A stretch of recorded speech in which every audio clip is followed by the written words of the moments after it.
There is a parcel of land in Arizona that most people will never see, sitting on a ridge above one of the most famous cemeteries in America. It does not appear on any map of tourist attractions. It is not for sale. It belongs to Kurt Russell, and he has owned it for more than 3 decades, and the reason he owns it says more about friendship, about Hollywood, and about what survives when the cameras stop rolling than almost anything else you could tell you about either man. That land was a gift. The man who gave it to him is gone now. And when he died, Kurt Russell did not retreat into the safe, polished language that actors usually reach for when a colleague passes. He told the truth. The complicated truth, the funny truth, the sad truth, all of it. This is the story of 2 actors, one unforgettable Western, and a friendship that outlasted everything, including the man who started it.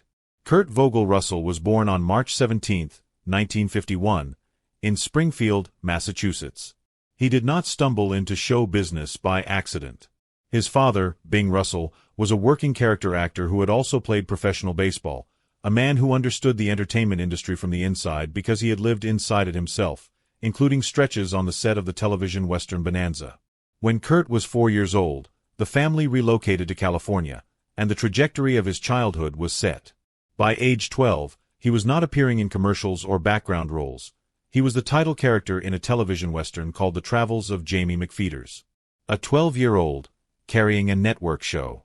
What followed was a decade as one of the most recognizable young faces under contract to Disney. Throughout the 1960s and into the early 1970s, Russell was the clean-cut lead in one family film after another, the kind of performer parents trusted and kids liked. It built him a career, a paycheck, and a reputation. It also built him a box, and he hated the box. Not the acting itself. He took the craft seriously even then, but the narrowness of what the industry had decided he was allowed to be. For a while, he stepped away from acting altogether and pursued minor league baseball, seriously enough that it looked like it might become his actual career, until a shoulder injury closed that door. So he turned back to acting.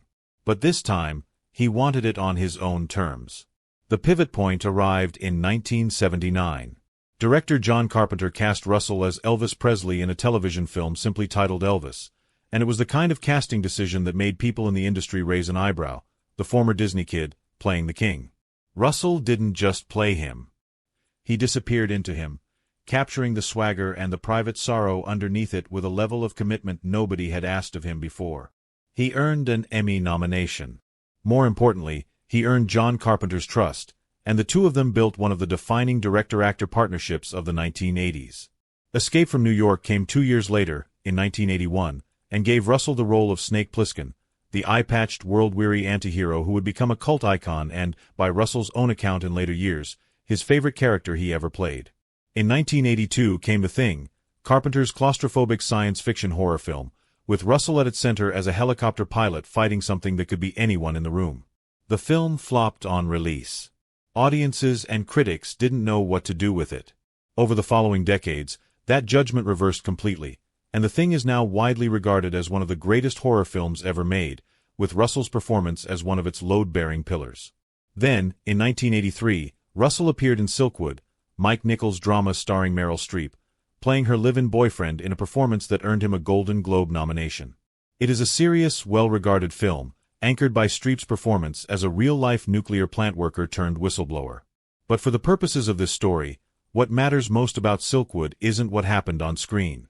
It's who was standing nearby, off to the side of the set, when Russell first walked onto it. By that point in his career, Russell had already spent close to 2 decades inside the industry, long enough to develop an instinct for which young actors were simply passing through and which ones were going to last. He wasn't actively looking for that instinct to be tested on the Silkwood set. It just happened to be. Russell had begun a relationship with Cher, who was one of the stars of Silkwood. Cher, in turn, had a boyfriend of her own at the time, a young actor, barely 22 years old, fresh out of Juilliard, who would sometimes be around the production. His name was Val Kilmer. Russell later told Rolling Stone that he could tell, even then, that Kilmer was someone who was very serious about what he wanted to do. It wasn't loud seriousness. It wasn't a young actor performing ambition for an audience. It was the quieter kind, someone who watches, absorbs, and stores things away, the way people do when the work actually matters to them more than being noticed for it.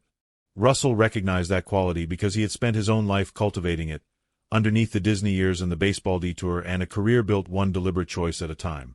Two serious people, in the same room, for entirely incidental reasons. They would not work together for another decade. Val Edward Kilmer was born on December 31, 1959, in Los Angeles, and grew up in the San Fernando Valley.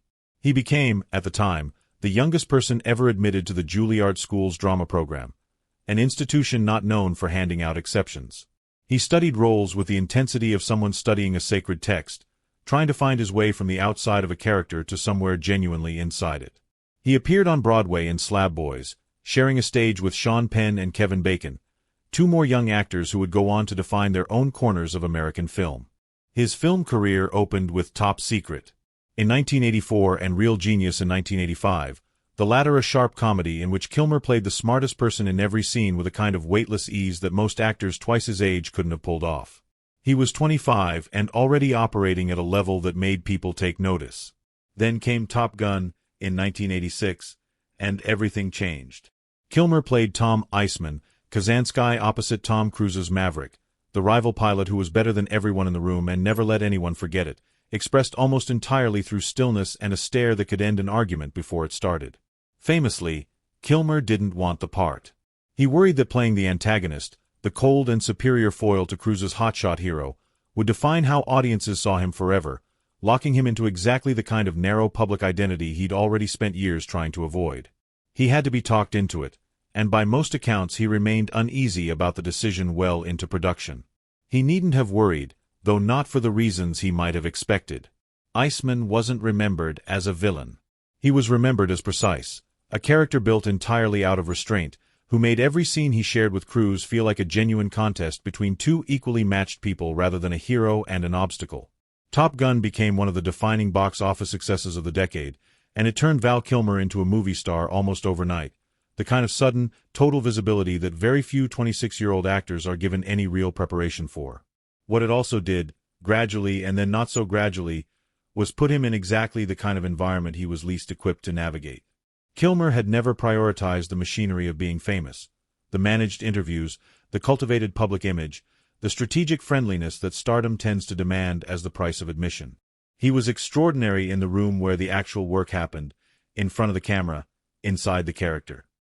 He was, by his own later admission and by the accounts of people who worked with him, considerably less interested in everything that happened outside that room.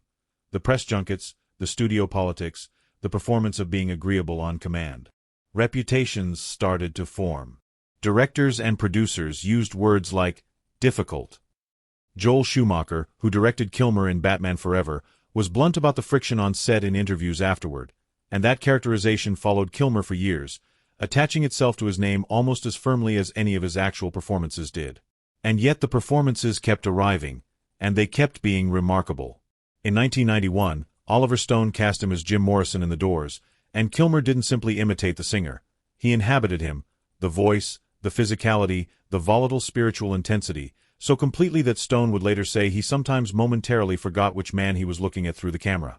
In 1993, he took a small, loose, funny supporting role in True Romance, a Quentin Tarantino scripted film that let him show a different register entirely. In 1995, Michael Mann's Heat gave him one of the most tightly constructed supporting performances of the decade, alongside Robert De Niro and Al Pacino in a film stacked with heavyweight talent. Kilmer was rarely the loudest person in any of these films. He was reliably the person audiences couldn't stop watching. In between The Doors and Heat, there was Tombstone. And Tombstone is where this story turns. The 1993 Western Tombstone had, depending on who you ask, a troubled production or something closer to a chaotic one. The original director, Kevin Jarre, was removed partway through filming. Kurt Russell, who was starring as Wyatt Earp, effectively stepped in to shape the picture's direction behind the scenes while continuing to deliver a full lead performance in front of the camera, directing in practice, if never officially in credit, while George Cosmatos took the formal director's chair. It was an enormous amount of weight for one actor to carry on a single production, and the result, 3 decades on, is widely considered one of the finest westerns ever made. But ask anyone what they remember most about Tombstone, and the answer is rarely Wyatt Earp. It's Doc Holliday. Val Kilmer played John Henry Doc Holliday as a man who already knew he was dying. Tuberculosis was taking him, slowly and visibly, and everyone in his orbit knew it too, and who had made an almost serene peace with that fact. Not grim acceptance. Something closer to elegance. He gave Holliday a dry, theatrical wit, a habit of treating mortal danger like a mildly amusing inconvenience, and a physical frailty that somehow made him seem like the most dangerous person in every room he occupied rather than the weakest. The line, "I'm your Huckleberry," 4 words, delivered with a kind of relaxed menace, became one of the most quoted moments in the history of the genre. If Tombstone is remembered for any single thing, 3 decades on, it is that performance, in a cast that also included Sam Elliott, Bill Paxton, Powers Booth, and Michael Biehn, all working at a high level. When filming wrapped, Russell and Kilmer did what actors on a long, demanding shoot often do: they exchanged gifts. Russell explained it simply. When you work closely with people, you often trade gifts at the end of a shoot, calling it something close to a mandatory gesture among actors who'd been through something together. What Russell gave Kilmer was a burial plot in Boot Hill Graveyard, the historic cemetery in Tombstone, Arizona, where many of the most famous outlaws and lawmen of the Old West are buried. It was a dark joke and a sincere one at the same time. Doc Holliday's defining quality, in Kilmer's performance, was his relationship with death, so a real plot in a real frontier cemetery felt almost inevitable as a gift. What Russell didn't know was that Kilmer had been thinking along the same lines. Kilmer's gift to Russell was an acre of land overlooking Boot Hill, not a plot inside the cemetery, but a piece of ground with a view down onto the whole thing. Russell would later reflect on what the 2 gifts said about the characters, and about the 2 men who'd played them. Doc Holliday was all about death, but Wyatt's all about life, he said, reasoning that as Wyatt Earp, he got to look down over everything from above, life getting the longer view. He still owns that land today. The years after Tombstone took Val Kilmer to the commercial peak of his career and then, not long after, into some of its roughest professional stretches. Batman Forever, released in 1995, made hundreds of millions of dollars worldwide and made Kilmer one of the biggest box office draws in the country. He was expected to return for the sequel. He didn't. George Clooney took the role instead, amid widely reported friction between Kilmer and director Joel Schumacher on the first film. The following year brought The Island of Dr. Moreau, a production that has gone down as one of the most chaotic film shoots in Hollywood history, for reasons that had very little to do with Kilmer alone, but that nonetheless attached further to his growing reputation as a difficult collaborator. That reputation followed him. So did the talent that made people keep hiring him anyway. Kiss Kiss Bang Bang in 2005, Bad Lieutenant, Port of Call New Orleans in 2009. Across 4 decades of film work, Kilmer kept delivering performances that revealed something true, even in projects that didn't always match his gifts or give him the showcase that Tombstone or The Doors had. He worked steadily through the 2000s and into the 2010s, often in smaller films that didn't draw the attention his earlier work had, but the quality of the work itself rarely dipped. People who paid close attention noticed. People who only knew the headlines mostly didn't. Then, in 2014, came the diagnosis that would define the last chapter of his life: throat cancer. Kilmer kept it private for roughly 2 years, a choice that aligned with both his Christian Science upbringing and a personal discomfort with public vulnerability that had shaped him for decades, going all the way back to a young actor who'd always been more comfortable inside a character than inside his own public image. When the actor Michael Douglas referenced the illness in an interview before Kilmer had confirmed it himself, Kilmer denied it, unwilling to let the diagnosis become public on someone else's terms. It wasn't until 2017 that he spoke about it directly and described what the treatment had actually involved: 2 tracheotomies, chemotherapy, radiation, with a frankness that surprised people who had only ever encountered the difficult genius reputation and not the man underneath it. The cancer eventually went into remission. But the surgery permanently altered his voice, reducing the instrument that had carried Iceman and Jim Morrison and Doc Holliday to something close to a whisper. In 2022, Kilmer wrote on his own website that it had become difficult for him to speak and be understood by other people. It is a strange and quietly devastating sentence for an actor to have to write. A man whose entire profession had depended on the precision of his voice, now needing to explain that the voice itself was mostly gone. He kept working anyway. In 2021, a documentary titled Simply Val was released, built largely from decades of home video footage that Kilmer had compulsively shot throughout his life and career, a habit that, in hindsight, looked almost like a man unconsciously building the archive he would eventually need. His son, Jack Kilmer, narrated the film, speaking in a voice modeled on what his father's once sounded like, because Val could no longer narrate it himself with the clarity the project required. It is widely regarded as the most unguarded, honest document Kilmer ever put his name to, showing the obsessive preparation behind his performances, the real joy he took in the work, and the doubt that apparently never fully left him about whether he'd found what he'd spent a lifetime chasing. It also showed the illness directly, what it had taken, and what remained standing afterward. One more screen moment was still ahead of him. Tom Cruise, his old co-star and by most accounts, his old friend from the Top Gun set, pushed to bring Kilmer back for Top Gun, Maverick, released in 2022. Kilmer reprised Iceman, the role he'd once been talked into against his own instincts 36 years earlier, for a brief scene in which the two old rivals finally set down whatever had separated them and simply say goodbye. Because Kilmer could no longer speak the dialogue clearly himself, his voice in the scene was digitally reconstructed. On screen, it plays like more than a piece of plotting. It plays like a farewell. It turned out to be exactly that. Top Gun, Maverick was the last film Val Kilmer ever appeared in. Roughly 3 years before Kilmer's death, Kurt Russell went to see him at his home. It was difficult for him to talk, Russell would later tell Rolling Stone, but he had wonderful things to say, and he still had a fairly good sense of humor.